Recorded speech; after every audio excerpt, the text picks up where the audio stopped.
अपना सेशन कुछ ऐसे रहेगा कि मैं पहले अपने बारे में कुछ बताता हूँ, 2-4 बातें और मेरे पास कुछ एफएक्यूज़ हैं, मैं पहले उन्हें डिस्कस करूँगा आपके साथ। उसके बाद आपके जो डाउट्स होंगे, उन्हें मैं एक-एक करके सॉल्व करूँगा, आपको बताऊँगा।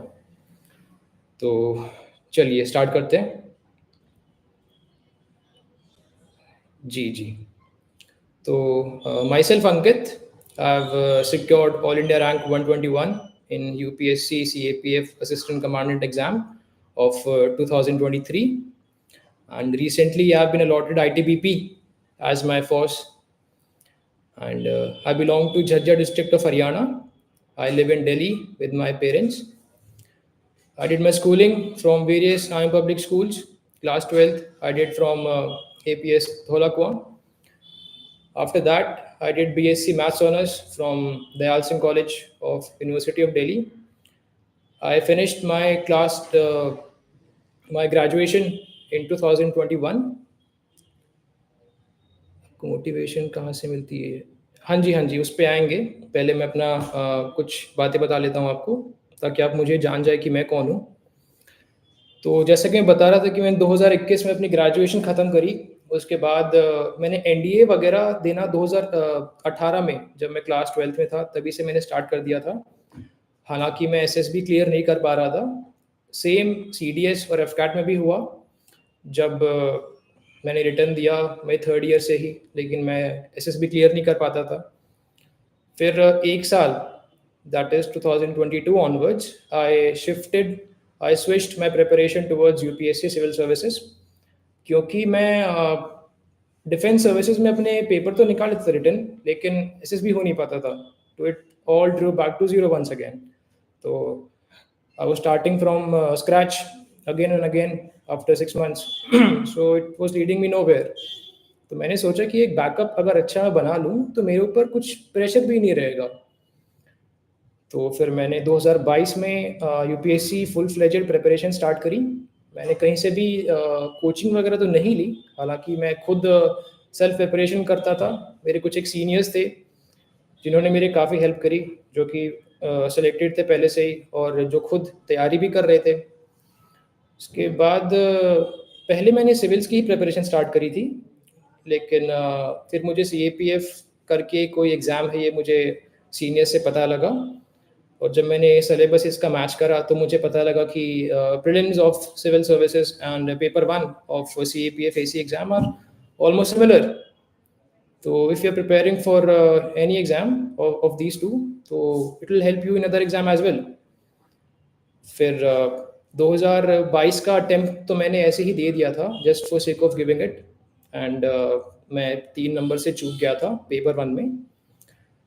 फिर मैंने अपनी स्ट्रैटेजी बनाई कि अगर मैं प्रीलिम्स की तैयारी ठीक से करता हूँ, तो उसके 2 महीने बाद सीएपीएफ का पेपर होता है। मई में होता है सिविल्स का, और अगस्त के फर्स्ट वीक में होता है सीएपीएफ का। तो अगर मैं सिविल्स के उसी फ्लो में रहूँगा, तो ज़ाहिर सी बात है कि मुझे काफ़ी हेल्प मिलेगी। तो फिर उसके बाद जी, जी। जी, थैंक यू। फिर उसके बाद मैंने अपनी तैयारी जारी रखी। और तो ये मेरा पिछले 5 साल का परिश्रम था, which finally bore fruit, and here I M. तो चलिए, मेरे पास कुछ एक एफएक्यूज़ हैं, जो कि आप में से काफ़ियों के डाउट्स होंगे। तो मैं एक-एक करके उन्हें आपके सामने लाने की कोशिश करता हूँ, ताकि आप बेहतर से मुझे और बेहतर तरीके से मुझे समझ सकें और जान सकें।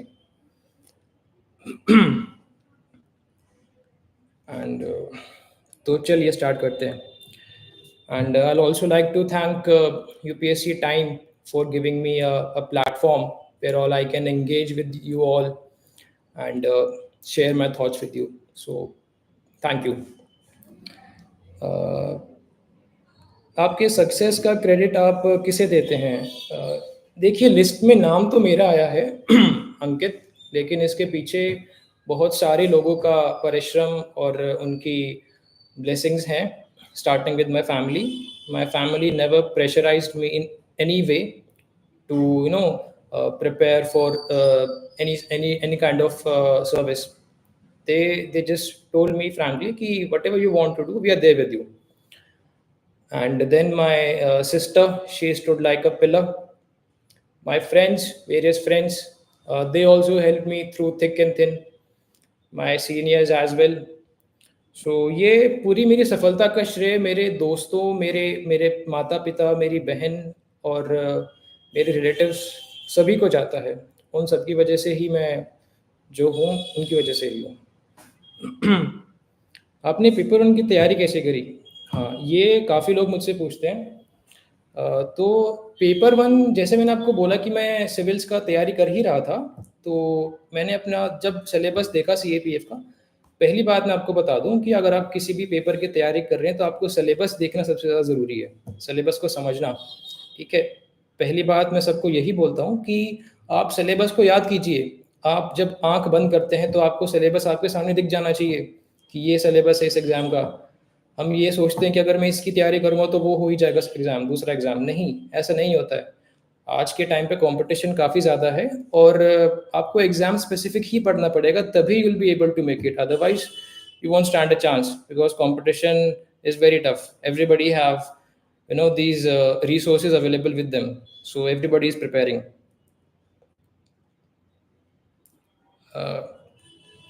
जी, जी, जी, मैं आपको एक-एक करके डाउट्स लेता हूँ। जी, थैंक यू, थैंक यू। तो मैं पेपर 1 पे था, तो मैं आपको सब्जेक्ट वाइज़ बताने की कोशिश करता हूँ कि मैंने सब्जेक्ट्स कैसे पढ़े, कैसे उनकी तैयारी करी। स्टार्टिंग विद हिस्ट्री, सबको हिस्ट्री से काफ़ी डर लगता है, सेम गोज़ विद मी। मैंने हिस्ट्री ओल्ड एनसीईआरटी से करी थी start, Bipin Chandra, Satish Chandra and RS. Sharma. फिर उसके बाद मैंने देखा कि मॉडर्न जो नई एनसीईआरटीज़ हैं, दैट इज़ थीम्स, उनसे भी काफ़ी क्वेश्चंस आ रहे हैं। तो फिर मैंने थीम से भी जी, जी, मैं आपके क्वेश्चंस का जवाब दूँगा। पहले मैं जो बोल रहा हूँ उन्हें सुन लीजिए एक बार। मैं एक-एक करके सबकी डाउट्स लूँगा। जी, जी। तो मैंने ओल्ड एनसीईआरटीज़ पढ़ी, खत्म करने के बाद जब मैंने देखा कि न्यू थीम्स जो नई एनसीईआरटीज़ उनसे भी क्वेश्चंस आ रहे हैं, तो फिर मैंने उन्हें भी पढ़ा।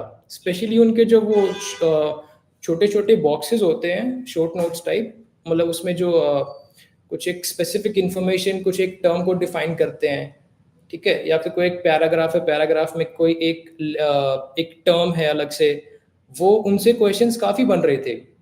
ये मुझे कहाँ से पता लगा? ये मैंने देखा पीवाईक्यूज़ से, क्योंकि पीवाईक्यूज़ ही है जो कि आपको बताती है कि कैसे-कैसे क्वेश्चंस उस पेपर में पूछे जा रहे हैं। तो मैंने हिस्ट्री के लिए ये करा और फिर मैंने आखिर में स्पेक्ट्रम भी पढ़ी, क्योंकि स्पेक्ट्रम में से मॉडर्न इंडिया के जो पहले क्वेश्चंस आते थे, हालाँकि आजकल थोड़े कम आ रहे हैं, काफ़ी ज़्यादा कवर हो जा रहे थे, उसके बाहर से नहीं जा रहा था कुछ। So that was all about history. Now coming to geography. Geography I prepared from class 11th and 12th NCRTs, but the language of NCRTs of geography is not very lucid.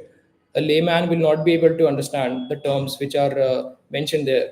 So I took reference of PMFIE's physical geography book. In that, the best thing about that book is, various figurines are drawn in that book, so you'll be able to understand a particular term or a particular area from the pictures which are being shown. So that is quite interesting, because geography is a very static subject, very boring subject for me personally speaking. So geography is done. Other than class in 12th, 11th and 12th NCRTs and PMFIS, I did nothing else. And one thing more, GC Leong and PMFIS both are similar, so you can refer either one of them. Okay. Now coming to polity. For polity, I studied class 11th book NCRT named Constitution at Work. It will help you in giving basic ideas about polity terms and political ideas of India. Then, obviously, Lakshmikant, the holy book, Lakshmikant I studied. And one more thing, there is no need to. What is advantage of my? Okay, I'll come to you. I'll just take 10-15 minutes first of in covering these FAQs. Then I'll be answering your questions only. Okay, so have some patience, please. Because in this exam, patience is required, right? It's a long process.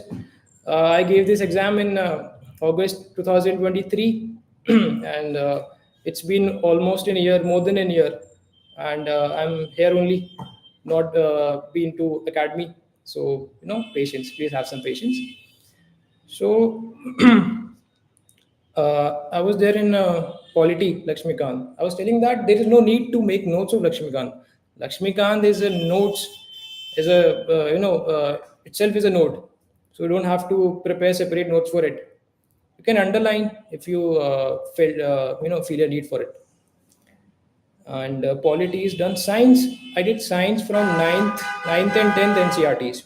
Okay, I did not referred from 6th to 8th, as I found that all the concepts were covered in 9 to 10th itself.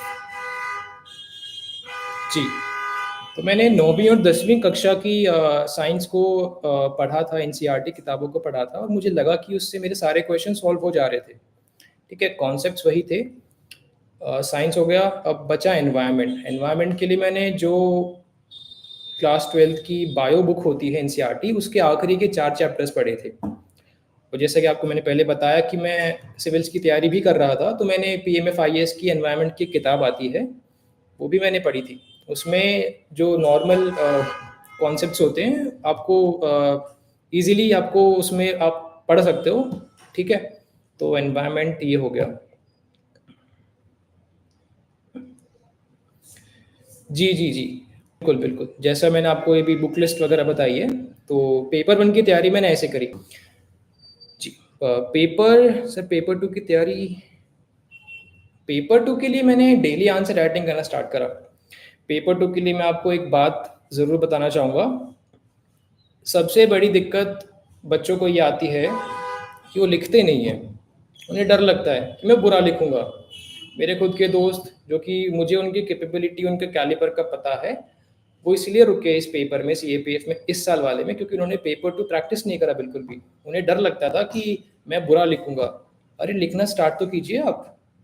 अच्छा बुरा तो बात की बात है ना। तो paper 2 is all about practice practice practice and practice, nothing else. आप जब प्रैक्टिस करोगे तो आपके थॉट्स पे अच्छे से आप कैसे आप उसको जॉट डाउन करना है। आपके दिमाग में थॉट्स हैं, लेकिन उन्हें लिखना कैसे ये सीखना है। That is an art. Nobody is born genius, right? So practice makes a man perfect, और almost perfect if you may say. So practice कीजिए अपना, और उससे आपकी राइटिंग भी इंप्रूव होगी, लेजिबल लगेगी, बंदे को समझ में आएगा। तो पेपर 2 के लिए कंटेंट, अगर कंटेंट, जी thank you thank you. Paper 2 के लिए कंटेंट कहाँ से लाएं, ये काफ़ी लोगों का सवाल रहता है। पेपर 2 के कंटेंट के लिए start reading a newspaper, be it the Hindu और the Indian Express. I personally read the Indian Express because I found the Hindu newspaper left leaning, and the Indian Express was was not that biased. It was neutral. It took stances of both sides. So you can refer to either of the papers and stick to the editorial part, or text and context, or the explained part in these two papers. Okay, and you may refer to one page of international news also. Okay, the earlier 4-5 pages are completely useless for a preparation part, right?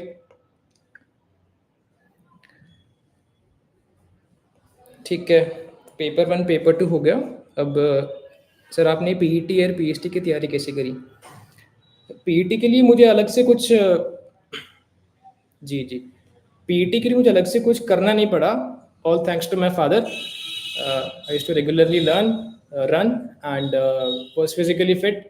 मैं games वगैरह खेलता रहता था, तो मुझे ऐसा कुछ need नहीं पड़ी। लेकिन हाँ, एक इवेंट होता है लॉन्ग जंप करके पीईटी में, उसमें आपको एक डिस्टेंस दौड़ करके कूदना पड़ता है। उसमें काफ़ी बच्चे बाहर होते हैं। मेरे बैच में 6-7 बच्चे बाहर हुए थे लॉन्ग जंप में। वहाँ पे एक सीन एक और होता है कि जो ऑफिसर वहाँ पे होता है आपको देखने के लिए, सुपरवाइज करने के लिए, उनके पास कैमरा रहता है for proof, because he is answerable to higher authorities.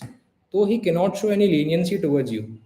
ठीक है, अगर आपको लाइन के आपने टच भी कर दिया तो you are out. He won't consider you, because he will be held accountable later on. ठीक है, कि you are diluting the standards, physical standards of the forces, है ना। तो इसलिए प्रिपेयर फॉर लॉन्ग जंप, क्योंकि लॉन्ग जंप एक ऐसा इवेंट है जो कि हम अपनी रोज़मर्रा की ज़िंदगी में नहीं करते हैं। दौड़ लेते हैं हम, दौड़ का इवेंट 100 मीटर 800 मीटर वो तो कर लेंगे आप। शॉट पुट बहुत आसान होता है। और अभी हमारे वाले बैच से इन लोगों ने 3 अटेम्प्ट्स देना स्टार्ट कर दिया है। पहले तो एक ही मिलता था शॉर्ट पुट का अटेम्प्ट, तो 3 अटेम्प्ट्स मिलते हैं, आपको आराम से निकाल लिएगा। लॉन्ग जंप में भी 3 अटेम्प्ट्स मिलते हैं, ठीक है? बाकी 100 मीटर 800 मीटर में 1 अटेम्प्ट मिलता है आपको। बाकी अपना थोड़ा करते रहिए तैयारी, जो इस बार दे रहे हैं PET. First of all congratulations to you for clearing the written exam, written part. Now on towards the next stage which is PET. आपका दिसंबर में हो जाएगा शायद स्टार्ट, तो आपके पास 2 महीने हैं, 2 ढाई महीने। अपना जम के तैयारी कीजिए, डेली रन कीजिए। पहले थोड़ा शॉर्ट डिस्टेंस से करना स्टार्ट, धीरे धीरे अपना बढ़ते रहना, ठीक है? सर यूपीएससी में पीवाईक्यूज कितने इंपॉर्टेंट हैं? PYQs are the most important aspect of any exam, not just CAPF AC exam, any exam, ठीक है? Because PYQ will give you, ये आपको वो बताएंगे कि पेपर कैसा आता है। क्योंकि मैं जैसे आपको पहले बोला कि हर पेपर अलग अलग चीज़ें डिमांड करता है। उसके क्वेश्चन पूछने का तरीका, उसके कैसे वो उसको आपको टैकल करना है, दैट इज पेपर स्पेसिफिक, ठीक है? तो PYQs is the way through to tackle this, right? और से पीवाईक्यूज में क्वेश्चंस थीम्स रिपीट होती है क्या? बिल्कुल रिपीट होती है। आप देखिए स्पेशली साइंस में उनके पास 4-5 थीम्स ही हैं, उनसे बाहर वो क्वेश्चंस कभी नहीं पूछते, ठीक है? और लेकिन ये आपको कैसे पता लगेगा, ये मैं आपको समझा नहीं सकता। ये जब आप खुद देखेंगे तो ही आपको पता लगेगा कि ये यहाँ से कवर हो रहा है। आप कुछ किताब अगर पढ़ रहे हैं, मैं आपको एक बात बताता हूँ जो कि मैंने पर्सनली करा। आप कुछ किताब अगर पढ़ रहे हैं तो उसमें अंडरलाइन कर लीजिए पीवाईक्यू वाला पार्ट। साथ साथ पीवाईक्यूज भी देखते रहिए आप उस सब्जेक्ट का। मान लो मैं अभी पॉलिटी कर रहा हूँ लक्ष्मीकांत से, और तो मैंने पीवाईक्यूज छाट लूंगा पॉलिटी के, मिल जाएंगे आपको, गूगल कर लीजिए आप कि it's PYQs of this subject for CAPF AC. जी जी, आपके आंसर्स के जवाब देता हूँ मैं। जी जी, मेरा इंटरव्यू का एक्सपीरियंस ये ठीक है, तो मैं ये बताता हूँ। Please don't get saddened. I'll answer all your questions. Please have some patience. Right. So I was there in my UPSC interview. So my UPSC interview was on 16th of May, fourth day of the interview, and it went for 32 minutes. So quite long for a CAPF interview, and it went really very well. My Shilvardhan sir was my I'm in his board. I was in his board, and मेरा score भी काफ़ी अच्छा गया था। With God's grace I was able to get 120 marks in my interview. तो उसका मैं बताता हूँ आपको आगे पूरी बात। डैफ कैसे बनाएं? हाँ जी, डैफ का भी क्वेश्चन बहुत अच्छा है, क्योंकि डैफ से ही आपसे सवाल पूछे जाएंगे आपके इंटरव्यू में। उसके बाहर कुछ भी नहीं आएगा। कुछ अगर आपसे पूछते हैं वो डैफ के बाहर वाला कुछ क्वेश्चन और आप उसको आंसर नहीं कर पाते तो इट वोंट मैटर, ठीक है? तो डैफ के लिए आप जो हॉबीज़ में कुछ अगर फ्रूटफुल आप हॉबी हैं आपकी, जैसे reading books, non fiction books, playing badminton, playing football, या वॉचिंग यूएफसी या MMA, anything, hobby can be anything. तो you have to know nitty-gritties about that very sport or that very thing which is your hobby। तो उसका आपको detail में पता होना चाहिए। जी जी जी, ठीक है। आपको इंटरव्यू में कैसे क्वेश्चन पूछे गए थे सर?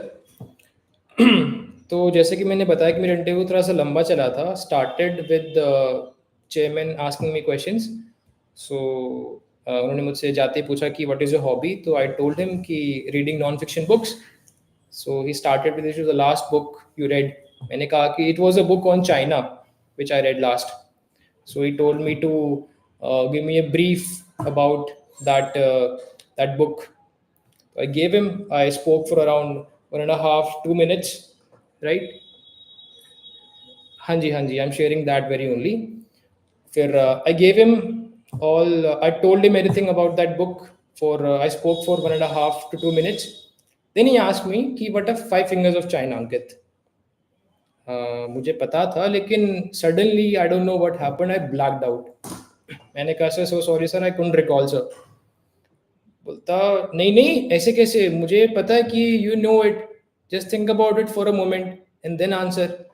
फिर मैंने 1 सेकंड सोचा, 10 सेकंड सोचा आराम से, उसके बाद मैंने बोला कि सर 5 फिंगर्स ये हैं। तो मैं आपको इस इंसिडेंट से ये बताना चाहता था कि panellists are there to select you, not to throw you out. They will help you in by whichever means possible, ठीक है? They'll make you comfortable, they want you to answer their questions, they want you to get into the service, ठीक है? तो जैसे ये कुछ एक मॉक्स interviews में दिखाते हैं कि they'll grill you फलाना ढिमकाना, ऐसा कुछ भी नहीं होता है, ट्रस्ट मी, ऐसा कुछ भी नहीं होता है, ठीक है? हाँ, मुझसे काफ़ी उन लोगों ने सिचुएशंस वगैरह पूछी थी। एक मैं आपको इंसिडेंट बताता हूँ। I'll pick your question, don't worry, I'll pick your question. I'll answer each and every question of yours. Just have some patience, ठीक है? तो उन्होंने मुझसे एक चीज़ सिचुएशन दी, एक पैनलिस्ट ने, कि suppose you posted as an assistant commandant in border areas and illegal infiltration is going on from the other side. The commanding officer has ordered you to shoot the infiltrators at sight. What will you do, Ankit? तो I told him कि and he, हाँ मैंने भूल गया, उन्होंने मुझे एक और चीज़ बोली थी कि you know that you can nab them, you can catch hold of them, what will you do? मैंने बोला कि sir I try to catch hold of them. बोलता नहीं नहीं, your CEO has ordered you कि उन्हें मारो, शूट देम एट साइट। लेकिन मैं आई केप्ट ऑन रिफ्यूजिंग कि नहीं नहीं sir, I won't kill, I know that I can nab them, I will उन्हें पकड़ लूँगा मैं। बोलते नहीं नहीं नहीं, you have to kill them. फिर मैंने आखिरी में हार के उन्हें ये बोला कि सर ठीक है, आई विल फायर, लेकिन I will fire below the knees so that it is not fatal. फिर उसके बाद चेयरमैन से इंटरवाइन कि उन्होंने बोला कि ठीक है कोई बात नहीं है, इस सिचुएशन का कोई ऐसे एग्जैक्ट परफेक्ट आंसर नहीं होता, तो ठीक है। तो मैं इस बात से आपको ये बताना चाहता हूँ कि स्टिक टू योर वर्ड्स, आप जो बोल रहे हो stick to it, stick to your integrity, stick to your morals and values in that interview. Secretly they are professionals, ठीक है, they are experts in their field. हम ये सोचते हैं कि हमारा 20 मिनट में वो लोग क्या पता कर लेंगे। जी हाँ, मैंने कोई कोचिंग नहीं ली, जैसा आपको मैंने बताया, I did my self study only. तो मैं ये बोल रहा था कि they are experts of the field. हम ये सोचते हैं कि 20 मिनट में हमारा क्या पता कर लेंगे हमारी पर्सनैलिटी के बारे में, लेकिन नहीं, they have the means and methods to find it out, right. एक है कि एक एफएक्यू है कि नोट्स पढ़ने चाहिए या टेक्स्ट बुक्स। इसमें नोट्स मेरे हिसाब से मतलब ये है कि दूसरों के नोट्स, ठीक है? तो मैं ये बोलूँगा अपनी टेक्स्ट बुक पढ़िए, अपने खुद के नोट्स बनाइए। दूसरों के नोट्स से पढ़ के, हाँ, you can take them as a reference, you can take them as an idea, बाकी you can not solely depend on them. अपने खुद के नोट्स बनाइए, क्योंकि नोट्स का पर्पस ये होता है रिविजन करना। पेपर से पहले revision is the most important thing. आपने साल में 50 किताबें पढ़ी, ठीक है, लेकिन आपका उनका कंटेंट आपको नहीं रहेगा याद साल भर बाद, इवन 2 महीने बाद आप भूल जाओगे। तो एग्जाम से 2 दिन पहले, 3 दिन पहले सारा कंटेंट आपको,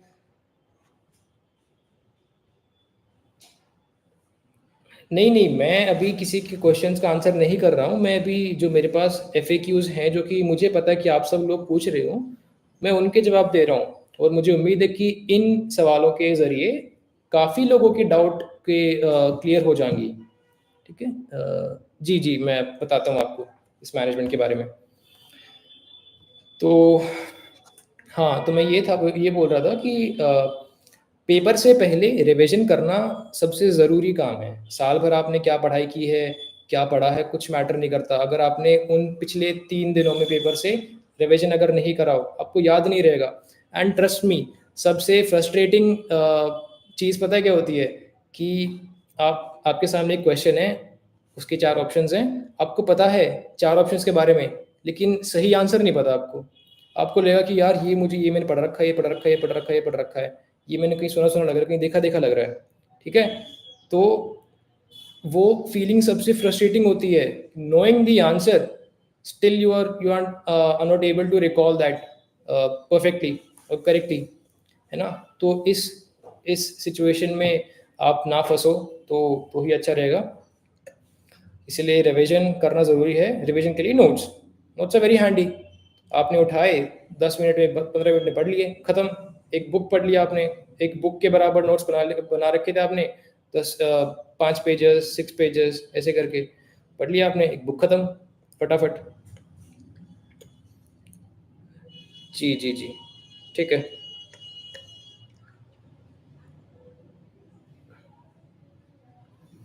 आपको यूपीएससी की तैयारी के लिए मोटिवेशन कहाँ से मिला सर? यार motivation, first of all I do not believe in any external motivation, it is all in your heart. अगर आपके अंदर आग लगी है तो आप कर लोगे, ठीक है। I know most of you will be thinking कि ठीक है सर का तो हो गया इसीलिए ये ऐसे बोल रहे, लेकिन नहीं भाई भाई, I was in this loop of preparation for past 5-6 years। जैसे मैंने आपको बोला कि I started preparing for NDA in my class 11th 12th itself। तो इट्स बीन 6-7 years। तो I know this phase very well. और तो इसीलिए मोटिवेशन ख़त्म हो जाएगी यार। आपने कुछ वीडियोस देख लिए, that motivation will last not more than, I tell you, 2 hours 3 hours। आपने रात को देख के सोचो, सुबह भूल जाओगे उस चीज़ को, आपको याद भी नहीं रहेगी। Motivation that is nothing. ऐसी मोटिवेशन का कुछ फ़ायदा नहीं है। सेट योर गोल्स क्लियरली, ठीक है। आपके गोल्स एकदम क्रिस्टल क्लियर होने चाहिए कि मुझे ये करना है, ये करना है। अब वो करना है, वो कैसे करना है, उसमें आई विल हेल्प यू आउट, ठीक है। तो ये है। डिस्ट्रैक्शन से कैसे बचें? सबसे इम्पोर्टेंट क्वेश्चन मेरे हिसाब से, स्पेशली हम जैसों के लिए इस एज ग्रुप में जो अर्ली 20s में है। जी जी। तो डिस्ट्रैक्शन से बचने का एक ही तरीका है, जैसे मैंने आपको बोला, अगर अंदर आग है आपके तो कुछ आपको डिस्ट्रैक्ट नहीं कर सकती। जैसे कि कुछ लोग करते हैं कि इंस्टाग्राम व्हाट्सएप वगैरह डिलीट कर देते हैं कुछ टाइम के लिए, कि मैं 1 हफ्ता 2 हफ्ते इंस्टाग्राम से हट जाता हूँ, या मैं नहीं करता हूँ या नहीं करती हूँ इसको यूज़। मैंने कभी नहीं करा ये। मुझे पता था कि मेरे अंदर इतनी पेशेंस है, इतना मेरे अंदर वो मैं रोक सकता हूँ अपने आप को, कि मुझे पता मुझे कितना यूज़ करना है। 10 मिनट यूज़ करने से दिन में, it is not harmful to me और टू माई प्रिपरेशन, ठीक है। तो किसी के बताने से, या यार ऐसा तो है नहीं कि पेरेंट्स आपको बोलेंगे कि बेटा 10 घंटे पढ़ लो और आप पढ़ लोगे। जब तक आपके अंदर वो ज़ील नहीं है पढ़ने की, एंथुसियाज़्म नहीं है पढ़ने की, तो यू वोंट स्टडी। आप एक दिन पढ़ लोगे, बाकी टाइम खुद करना पड़ेगा ना। तो चलिए अब मैं आपके क्वेश्चंस के आंसर देता हूँ, ऊपर से करता हूँ स्टार्ट। जी थैंक यू थैंक यू। आपको मोटिवेशन कहाँ से मिला था सर? मेरे हिसाब से, जैसे मैंने आपको बोला कि मैंने पहले डिफेंस फोर्सेस के लिए आई ट्राइड अ लॉट। तो generations of my family have served in the army, तो it was in the blood कि भाई आर्मी में जाना है। But unfortunately I couldn't clear my SSB, so here I am. लेकिन वही यूनिफॉर्म के लिए क्रेज तो था, लव तो था, दिल तो वही था। तो फिर मैंने ऑप्शंस ढूंढे कि what are the options I have other than CDS and AFCAT. So I have left with me IPS through CSC और AC through CAPF, AC exam, right. मैंने एक्सप्लोर करे, I gave this exam and go through. आपकी paper 1 paper 2 की strategy कैसी रही थी? जैसे आपको मैंने बताया। बाकी पर्सनली मैं बोलूँ तो मैं क्या किया करता था कि अगर मैं कुछ चीज़ पढ़ रहा हूँ ना, तो मेरे पास एक पूरा बंडल होता था A4 साइज शीट्स का। मैं एक पन्ना निकालता, मैंने कुछ अगर मान लो एक पैराग्राफ पढ़ा है, तो उस टाइम जो मैं रिकॉल कर रहा हूँ मैं फटाफट लिख देता था। रफ से फेयर नहीं कर रहा मैं, वो मेरे नोट्स भी नहीं है। मेरी ये हैबिट थी कि मैं उसे लिखता रहता था, मैं लिख के पढ़ता था। मैं ये मानता था कि अगर मैं लिख के पढ़ रहा हूँ तो मेरी रिटेंशन अच्छी हो रही है, मैं उसको अच्छे से रिटेन कर पा रहा हूँ। तो मैं लिख के पढ़ता था तो मुझे याद रह जाती थी चीज़ें। पेपर 1 के लिए मैंने यही करा। पेपर 2 के लिए आपको जैसे मैंने बोला कि आपको, अरे हाँ, एक और चीज़ मैं भूल चुका हूँ, अच्छा याद आ गई कि इसको, आंसर्स को, एसेस को क्या बोलते हैं, कैसे उनको एक सेट फॉर्मेट में क्या करें उसका। सीधी-सी बात है, आप उसको एक छोटा-सा इंट्रो दे दीजिए कि ये चीज़ हम क्यों डिस्कस कर रहे हैं, ठीक है? कुछ उसकी रीसेंट हैपनिंग के बारे में बता दीजिए। फिर स्टार्ट कीजिए फॉर द मोशन, मतलब उसके चीज़ें जो फ़ेवर में हैं उस टॉपिक के, वो बताइए, 4-5 पॉइंट्स, बुलेट पॉइंट्स दीजिए, उसको अंडरलाइन कीजिए। अंडरलाइन करना बहुत ज़रूरी है। एक और बात है, ये जो चेक करते हैं पेपर टू के चीज़ें या आंसर्स, दीज आर प्रोफेसर्स, ठीक है? They are very elderly professors from universities, Chaudhary Charan Singh university, DU, IGNOU, जो भी कुछ है। यार उनका, put yourself in their shoes, कितना वो म्यूंडेन सा टास्क उनके लिए, इतने बंडल उनके पास आ जाते हैं, उनको चेक करना। तो थोड़ा-सा अपीलिंग लगना चाहिए आपका आंसर, कि उसको देख के लगे वाह! क्या लिखा है इस बंदे ने, इसे तो मैं 2 नंबर एक्स्ट्रा दूँगा उस क्वेश्चन के, है ना? तो ऐसा लिखिए आप। और बहुत, जैसे आपको मैंने बोला, बहुत म्यूंडेन सी जॉब है उसके लिए तो, है ना? तो थोड़ा-सा इंटरेस्टिंग, थोड़ा-सा कैची अगर आपका आंसर हो, पूरा तो आपको पढ़ेगा नहीं वो, तो अंडरलाइन कर दीजिए ताकि वो बुलेट पॉइंट्स पढ़ के उससे एक आइडिया मिल जाए कि हाँ, इस बंदे में थोड़े से दाने हैं और इसने अच्छा ही लिखा होगा। पूरा नहीं पढ़ेगा वो, मैं ये आपको गारंटी दे रहा हूँ, जितना मुझे पता है। ठीक है? तो अपना थोड़ा अच्छे से लिखिए, उसे अंडरलाइन कीजिए, राइटिंग लेजिबल हो, सुंदर नहीं हो, लेजिबल हो। लेजिबल बोले तो वो समझ जाए कि आपने क्या लिखा है, विदाउट एनी सेकंड थॉट्स, उसको वापस से ना पढ़ना पड़े, क्योंकि it won't be a good impression after all, अगर वो वापस से उसको पढ़ रहा है तो। ठीक है? जी, जी, नमस्ते। पीवाईक्यू कैसे एनालाइज़ करना चाहिए सर? हाँ जी, पीवाईक्यू से क्वेश्चंस रिपीट होते हैं क्या सर? हाँ जी, बिल्कुल रिपीट होते हैं। एनालिसिस का अगर मैं बोलूँ तो जैसे मैंने बोला कि जो किताब अगर आप पढ़ रहे हैं किस सब्जेक्ट की, इकोनॉमी अगर पढ़ रहे हो आप, वो इकोनॉमी रह गई मुझसे, सॉरी। इकोनॉमिक्स के लिए मैंने करा था मैक्रो पूछते हैं इसमें सीएपीएफ में, तो मैंने विवेक सिंह करके एक किताब आती है विवेक सिंह सर की, उसकी इंडियन इकोनॉमी किताब का नाम है, वो मैंने पढ़ी थी। उसकी इनिशियल 4-5 चैप्टर्स है, मोर देन इनफ, ठीक है? उसके बाहर कुछ भी नहीं आना। कॉन्सेप्चुअल क्लैरिटी आपको वहाँ से हो जाएगी, उसके बाहर आपको कुछ भी पढ़ने की ज़रूरत नहीं है, ठीक है? तो विवेक सिंह सर से मैंने उनकी किताब पढ़ी थी इकोनॉमी के लिए, एनालिसिस, हाँ जी।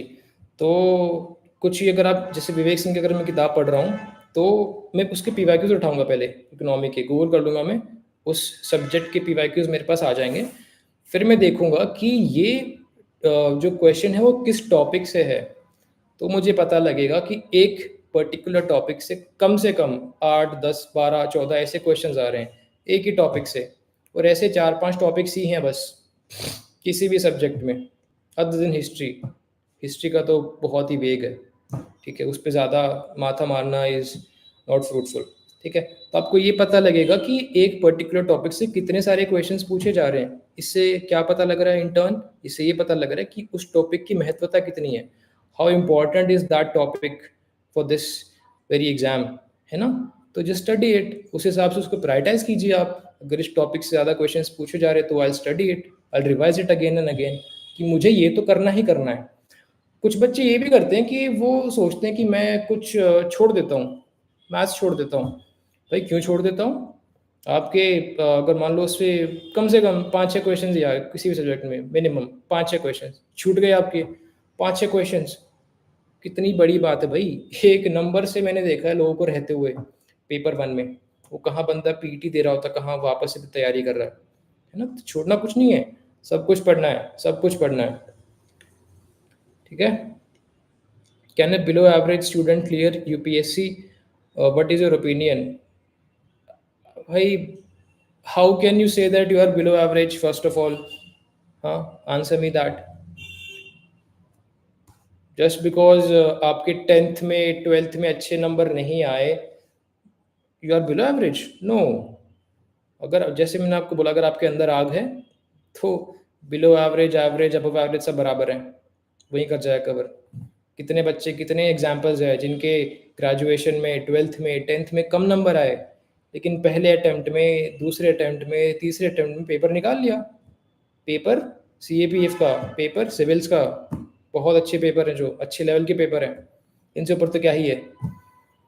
तो बिलो एवरेज कुछ नहीं होता भाई, ठीक है, just work hard and will be able to make it.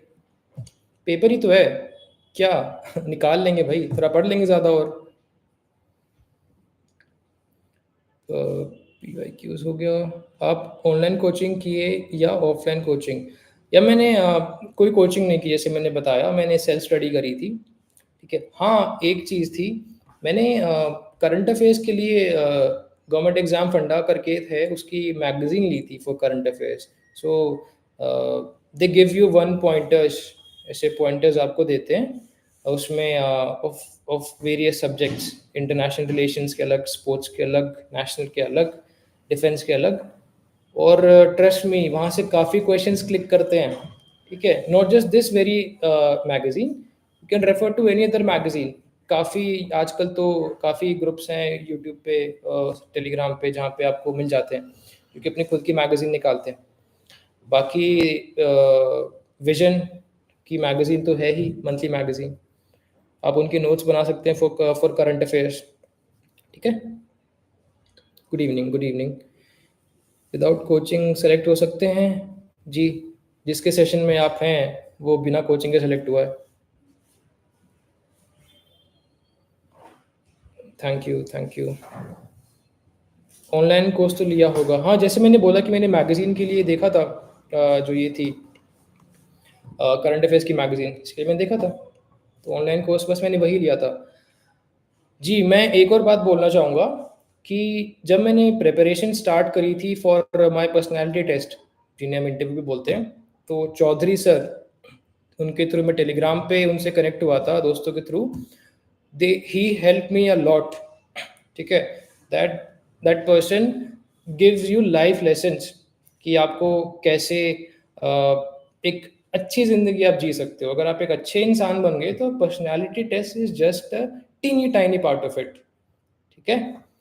तो you can connect with him on Telegram, not promoting him, ठीक है, जस्ट उनसे कनेक्ट होके देखिए, you will feel the difference, right. तो चलिए सर, एक क्वेश्चन है, बस बैक प्लान में एसएससी रखे तो how to manage it plus. जैसे मैंने बोला कि अभी सारे एग्जाम्स आर, उस एग्ज़ाम के हिसाब से आपको पढ़ना पड़ेगा, ठीक है। अगर मैं ये सोचता हूँ कि मैं सीजीएल का पढ़ के सीएपीएफ निकाल लूँगा, तो आई don't think it's possible for me, I don't think it was possible for somebody else, it might work. क्या पता उसके जीएस के कॉन्सेप्ट्स क्लियर हों स्टार्टिंग से, उसे बस उसको मैथ्स में कितनी हेल्प मिलेगी सीजीएल के थ्रू, अगर सीपीएफ दे रहा है तो, है ना। मैथ्स के लिए, हाँ, मैथ्स में मुझसे रह गया बोलना शायद, मैथ्स के लिए आप लोग यार पीवाईक्यूज उठाओ बस। पीवाईक्यूज में आपको 4-5 टाइप के क्वेश्चंस दिख जाएंगे, उनके बाहर कुछ नहीं आता, नॉर्मल सी मैथ्स आती है, क्वांट रीजनिंग जो भी है वो बहुत नॉर्मल सी है। हाँ, लेकिन it requires practice from your part, ठीक है। मैंने भी मैथ्स ऑनर्स करी थी, still I practised a lot. मैं ये सोच के जाता कि नहीं भाई मैंने तो अपना ग्रेजुएशन करी है, इसमें तो मेरे लिए तो ईजी है। नहीं, ऐसा नहीं है, कुछ भी ईजी नहीं है। Practice, practice and practice. Sir मेरा नाम इस साल 12th में 96% लेके पीसीएम से स्टूडेंट टॉपर लिस्ट में नाम कराया है सर। नाइस। मुझे भी इकोनॉमिक्स ऑनर्स बीएचयू से अलग से बीएससी सीयूटी के थ्रू अलॉट हुआ है। जी, कंग्रेचुलेशंस। सीजीएल के बाद तैयारी करे सकते हैं क्या?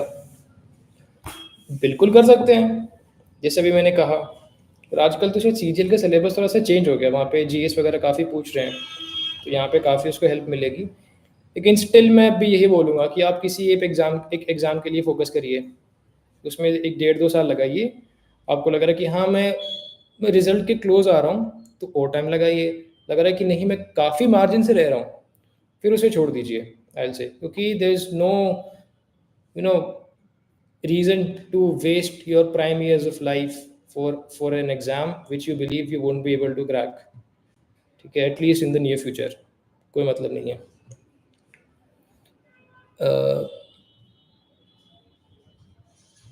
अंकित sir, are you satisfied with AC or are you or you try for civil services examination? In the foreseeable future, I don't think I try for civil services, क्योंकि अभी तो I focus on my this job only. It's a tough job. Training होगा पहले इसका साल भर, उसके बाद आई बी पोस्टेड कहीं बॉर्डर वगैरह एरिया पे, तो वहाँ देखते हैं टाइम अगर मिलता है तो। बाकी अभी तो my sole focus is on this job only. First of all, congratulations. Thank you for studying class 10. I intend to be an IAS officer. So, could you suggest me how I should study from now to achieve my goals? Uh, I think अभी से आपको ये सोच के चलना कि I want to become this, नहीं ऐसा मत कीजिए आप। अभी 12th कीजिए अपना अच्छे से। 12th के बाद आपको क्या कौन सी फील्ड में ग्रेजुएशन करनी है, you want to do a BTech या कुछ भी, क्योंकि गवर्नमेंट जॉब जैसा आप बोल रहे हैं कि आपको आईएएस बनना है, तो गवर्नमेंट जॉब सेक्टर यार वो काफ़ी अनसर्टेन है। मेरा सिलेक्शन हुआ, इसमें लक काफ़ी बड़ा फैक्टर था। जितने मेरे भाई बहन सेलेक्ट हुए हैं सब में लक का फैक्टर काफ़ी उनको हेल्प करी है। 2 नंबर यहाँ वहाँ होते तो हम लिस्ट से बाहर होते, है ना। तो अभी मत कुछ मत सोचो, 12वीं तक अपना अच्छे से पढ़ो, जो अभी आपके सब्जेक्ट्स उन्हें उन्हें अच्छे से पढ़ो, यही आपके बाद में काम आने हैं। तो अलग से क्या पढ़ना आपको। अभी आप विजन की अगर मैगजीन उठाओगे तो क्या मतलब उसका। अपना स्कूल पे ध्यान दीजिए अभी, और 11वीं में आपको क्या सब्जेक्ट लेना वो सोचिए, कॉलेज कीजिए। मैं बोलता हूँ कि 3rd ईयर के बाद अपना प्रिपरेशन स्टार्ट कीजिए। कॉलेज में फुल मस्ती, क्योंकि this preparation requires calls for sacrifice, sacrifice of time, sacrifice of comfort, sacrifice of friends, family. ठीक है, सिलेक्शन लेना है तो सैक्रिफाइस करना पड़ेगा। बाद में आप करोगे फिर बोलोगे यार मैंने कॉलेज में मज़े नहीं करे और अब भी मैं ऐसे ही बैठा हूँ बैठी हुई हूँ, तो फ्रस्ट्रेटिंग हो जाएगा काफ़ी। तो अपना कॉलेज तक अच्छा करो, कॉलेज के बाद स्टार्ट प्रिपेयरिंग, या फिर 3rd ईयर से। जी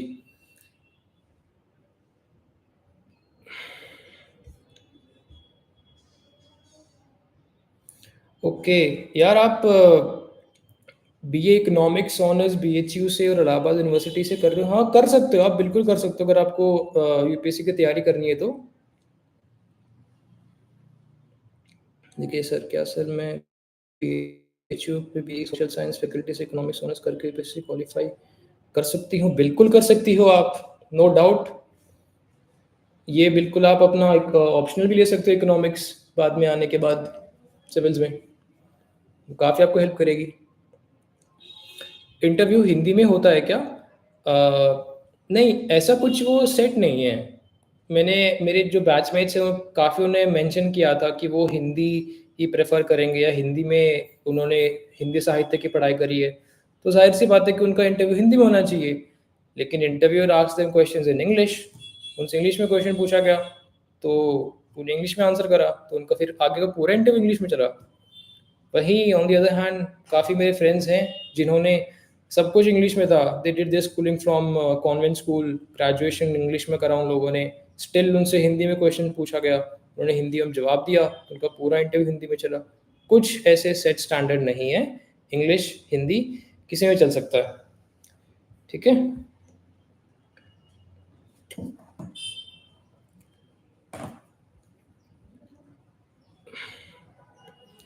please share your strategy how to select books. हाँ जी, जैसे मैंने आपको बताया कि क्या-क्या बुक्स पढ़नी है, वो तो मैंने पार्ट कवर कर ही लिया है। जी, thank you.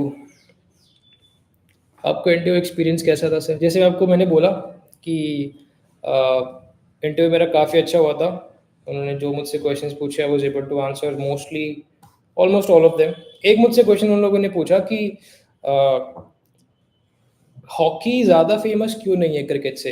They started with कि which is the state which have provided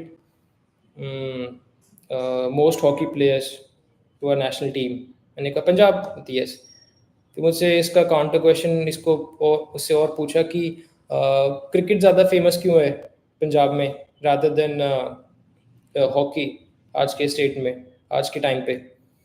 तो उसका मैंने ऐसे ही मोटा-मोटा उत्तर दिया, तो आई know that she was not satisfied, तो मैंने बोल दिया, "sorry ma'am, I learn about it और मुझे इतना ही पता है अभी।" तो बोलती, "हाँ Ankit, no worries, carrying it forward." फिर वो आगे और चल पड़े और क्वेश्चन मुझसे पूछने लग गए।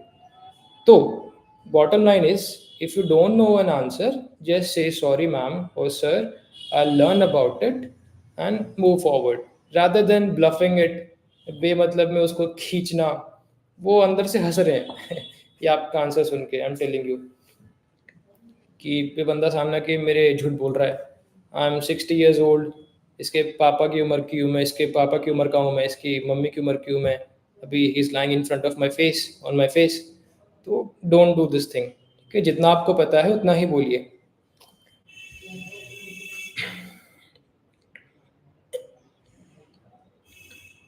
मॉक इंटरव्यू और यूपीएससी इंटरव्यू में क्या डिफरेंस होता है सर? बहुत डिफरेंस होता है। मैंने दो दो मॉक इंटरव्यू दिए थे।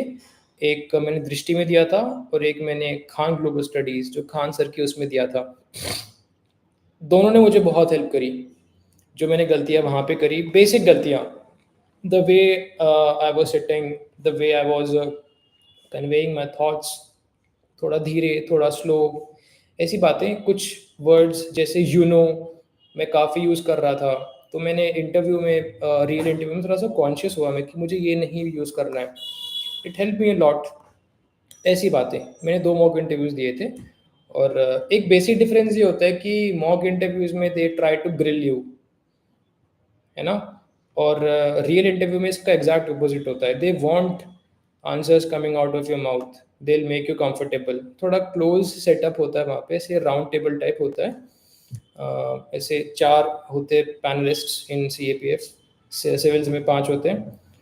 तो एक एक करके आपसे सवाल पूछते हैं, स्टार्टिंग विद चेयरमैन। वो आपको इंट्रो नोट देता है, आपसे क्वेश्चंस पूछता है, फिर एक एक करके बाकी आपसे सवाल पूछते हैं। फॉर्मल डिस्कशन होती है। अ, एकदम आमने सामने बैठे हैं तो धीरे धीरे बोल सकते हो आप, कोई इशू नहीं है। दिल मेक यू कंफर्टेबल। बहुत अच्छा माहौल होता है। इंटरव्यू हैक बताइए सर, 120 मार्क्स का सीक्रेट। यार हैक तो जैसे मैंने बोला कि be yourself, never bluff, never ever bluff. ठीक है, दे विल फाइंड आउट। ऐसे उन्हें पता लग जाएगा कि ये तो बेवकूफ़ बना रहा है हमें। ठीक है, तो ऐसा नहीं करना। आपने कौन सी मिस्टेक्स करी थी सर? हाँ जी, ये काफ़ी ज़रूरी क्वेश्चन है। काफ़ी अच्छा सवाल पूछा आपने कि जो मैं मिस्टेक कर रहा हूँ उससे आप सीखिए।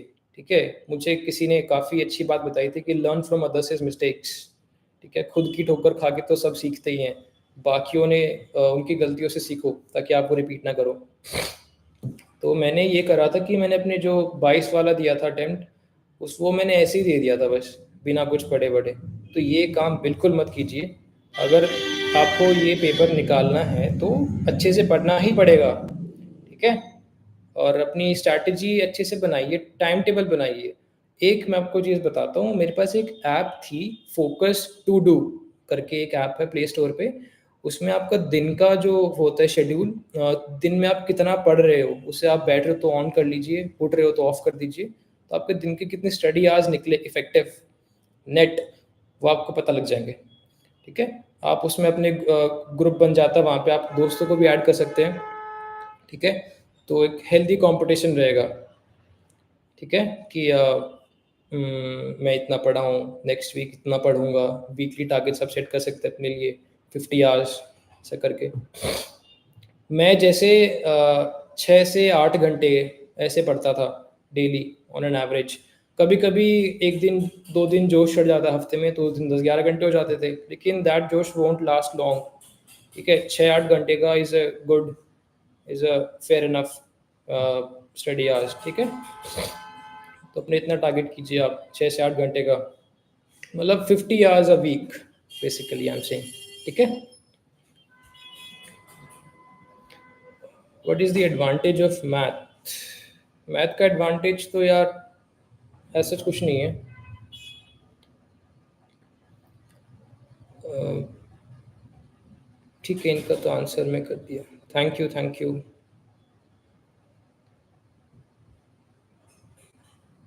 Sir how to handle pressure like mentally, family? हाँ, this is a very good question. One has asked कि how to handle pressure mentally, you know, from family side, from other sides as well. तो यार अपनी कोई एक hobby ढूंढ लीजिए। जैसे मेरी बचपन से एक हैबिट है कि I like to read books, है ना? तो मैं जैसे थोड़ा सा अगर वो हो रहा है तो मैं सिलेबस की बुक छोड़ के हट जाऊंगा, थोड़ा अपना अकेला बैठ जाऊंगा। कुछ किताबें पढ़ ली मैंने और कुछ भी हो सकती हैं, मूवी जाना, दोस्तों से बातें करना, टहलना कहीं पार्क में, ठीक है? कुछ भी हो सकता है, कुछ खेल के आ जाना। तो ये कर कर लीजिए आप, कुछ अपना एक हॉबी ढूँढ लीजिए, इट रियली हेल्प्स। बाकी ओवरथिंकिंग मत कीजिए। हाँ, मैं आपको एक और चीज़ बताता हूँ, मैंने ओवरथिंकिंग काफ़ी करी थी ड्यूरिंग माई प्रिपरेशन कि मैं कुछ अपने टारगेट सेट करता, वो हो नहीं पाते मुझसे, थोड़े बहुत मिस हो जाते। तो स्टार्टेड ओवरथिंकिंग कि यार ये कैसे नहीं हुआ, ये नहीं हुआ, वो नहीं हुआ, अब क्या होगा? कुछ भी नहीं होगा। अगले दिन ख़त्म कर दो उनको टारगेट्स को, फिनिश इट ऑफ, बात ख़त्म। ज़्यादा नहीं सोचना है हमें, बस अपना एक लय पकड़ के चलते रहो, सब हो जाएगा।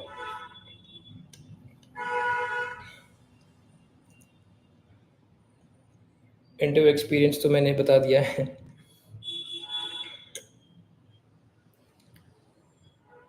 विच इज़ थोड़ा सा easy in your opinion, UPSC, CSC और सीयूपीएससी, सीएपीएफ? थोड़ा सा इजी, थोड़ा सा इजी यार, ये क्वेश्चन ही मेरे को अजीब सा लग रहा है। बट इज़ थोड़ा सा इजी, नथिंग इज़ थोड़ा सा इजी, एवरीथिंग इज़ थोड़ा सा हार्ड। और कम हार्ड, ज़्यादा हार्ड, कि कुछ फैक्टर नहीं है। थोड़ा सा लंबा प्रोसेस है of civil services then CAPF, definitely they have the mains exams as well, उसके बाद उनका पीटी होता है। तो दोनों अलग अलग चीज़ें हैं, बिल्कुल वर्ल्ड्स अपार्ट।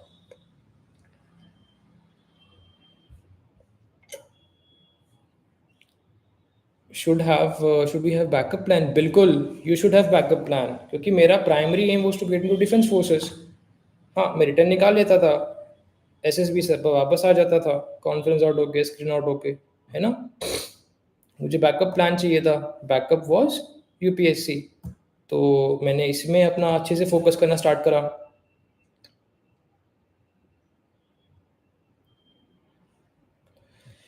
जी, ठीक है।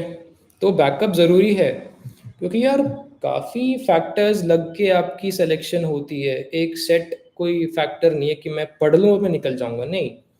काफ़ी ऐसे कम्युलेटिव चीज़ें होती हैं, आप कैसे माहौल में हो, आपका फ्रेंड सर्कल कैसा है, और आपकी मेंटल हेल्थ कैसी है, और at the end of the day आपका विद गॉड्स ग्रेस, कुछ अगर आपको ऊपर से दुआ मिल रही है, भगवान की कृपा मिल रही है, तो ही आप निकल पाओगे, ठीक है? Sir, how to cover current affairs if preparing for 2025 and starting from now onwards? Excuse me.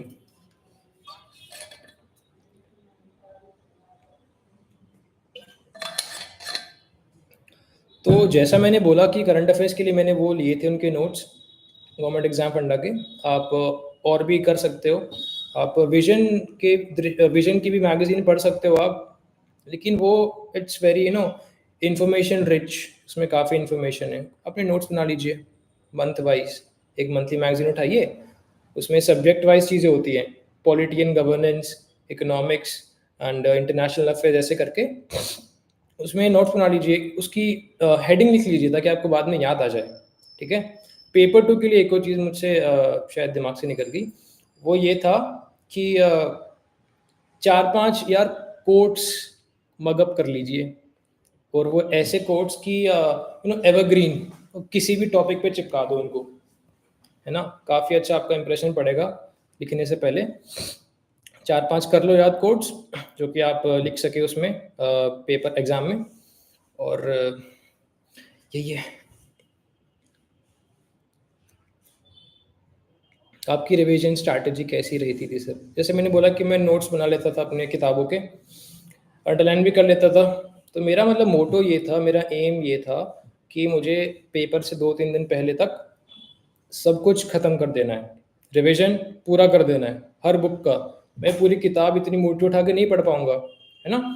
तो मुझे उसके नोट्स चाहिए थे, नोट्स मैंने बनाए, और ऐसे नोट्स कि आप उन्हें रिवाइज़ कर सको। ये ना हो कि आपने आधी किताब भर दी नोट्स से, फिर वो क्या मतलब उसका, है ना? थोड़ा फ़ीज़िबल होना चाहिए कि 10 पन्ने, 15 पन्ने ऐसा करके कि आप उन्हें रिवाइज़ कर पाएँ आखिरी में।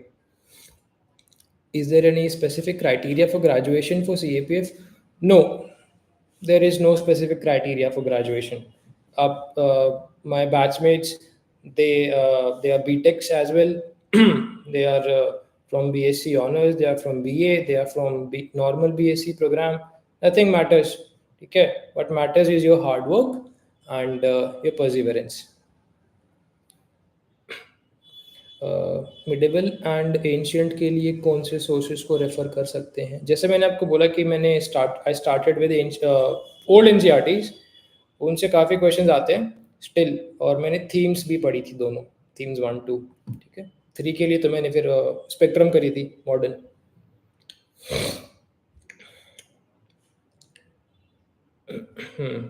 तो ये बता दिया मैंने। Sir can I write essay in Hindi and GS in English medium? नहीं, आपको एक ही मीडियम में लिखना पड़ेगा। आप जो एक अपने पेपर को पूरे या तो हिंदी या तो इंग्लिश, ऐसा अलग अलग चेंज नहीं कर सकते आप। Thank you, thank you. तो लगभग मैंने आपके सारे डाउट्स क्लियर कर लिए हैं, और कुछ एक एफएक्यूज और देख लेता हूँ मैं। हाँ, एक काफ़ी सवाल रहता है कि अखबार न्यूज़पेपर कैसे पढ़ें? तो मैं जैसे डेली अखबार पढ़ता था, ठीक है? तो मैं अपने दिन को वैसे स्ट्रैटेजाइज़ करता था कि मुझे सुबह-सुबह अखबार नहीं पढ़ना है। सुबह-सुबह मुझे मैं दिन में 2 सब्जेक्ट उठाता था, प्री लंच, पोस्ट लंच, ठीक है? मैं सुबह जाता था 8 बजे लाइब्रेरी, 8 टू 8 लाइब्रेरी के टाइमिंग्स थे, तो मुझे पता है मेरे पास 12 घंटे हैं बस। 12 में से 12 घंटे पढ़ नहीं सकता मैं। उसमें से एट मैक्स 9 घंटे, 8 घंटे ऐसे निकल पाएँगे आउटपुट प्रॉपर, ठीक है? तो मैं ये करता था कि प्री लंच एक जो सब्जेक्ट मेरा थोड़ा-सा टफ लगता है, हिस्ट्री मान लो, मैं वो पढ़ता था, क्योंकि सुबह-सुबह बंदा थोड़ा फ्रेश होता है ना? तो वो चीज़ें, टफ चीज़ें भी अच्छे से ग्रास्प कर पाएगा, तो मैं ये करता था।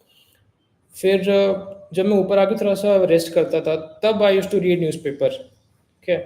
तो पढ़ा मैंने, मुझे कुछ उसमें अगर इम्पोर्टेंट न्यूज़ लगी तो उसको मैं अपनी डायरी में लिख लेता था, नोट्स बना लेता था उसके, ऐसे ही बस हेडिंग लिख लेता था। ये नहीं कि उसको पूरा मैं कंटेंट छाप रहा हूँ।